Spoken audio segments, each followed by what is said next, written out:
Isang Pinoy para powerlifter ang muling nagpakita ng tapang at dedikasyon sa international stage matapos masungkit ang bronze medal sa World Para Powerlifting Championship 2025 sa Egypt na siyang naglalagay sa kanya sa landas patungo sa ASEAN Part para Games 2026 at La Para Olympics qualifiers. Sa kabuang detalye, alamin sa ulat ni Timmy JB Hunyo.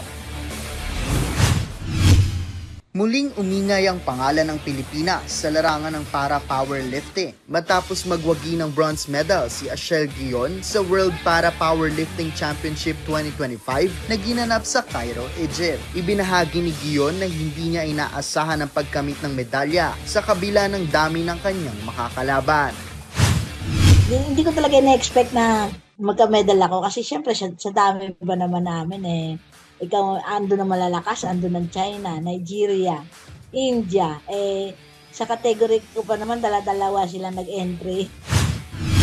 Ngunit higit pa sa medalya, ang tagumpay na ito ay mahalagang bahagi ng kanyang paghahanda para sa dalawang malalaking laban, ang ASEAN Para Games na nakatakdang idaos sa susunod na taon at ang Los Angeles Paralympics qualifiers. Dahil dito, puspusan na ang kanyang paghahanda at tila walang pahinga hanggang Disyembre. Matapos na masungkit ang tansong medalya sa kanyang kategorya sa World Para Powerlifting Championship sa Egypt, target ng 53-year-old powerlifter na makapodium finish sa ASEAN Para Games 2026 sa Thailand.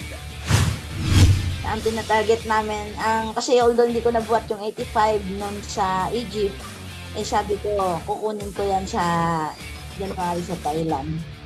Kaya dapat tataasan ko pa rin ang buhat ko para magka-medal tayo.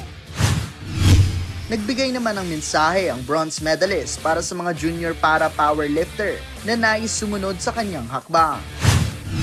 Siguro masasabi ko lang sa kanila sa mga, although marami kaming bago ngayon sa mga beginner namin, binibigyan namin sila ng advice na sige, pagpatuloy nyo lang yan at mahalin nyo ang sports nyo at ilaban nyo lang, bigay nyo best nyo, focus, discipline, saka laban lang Pilipinas.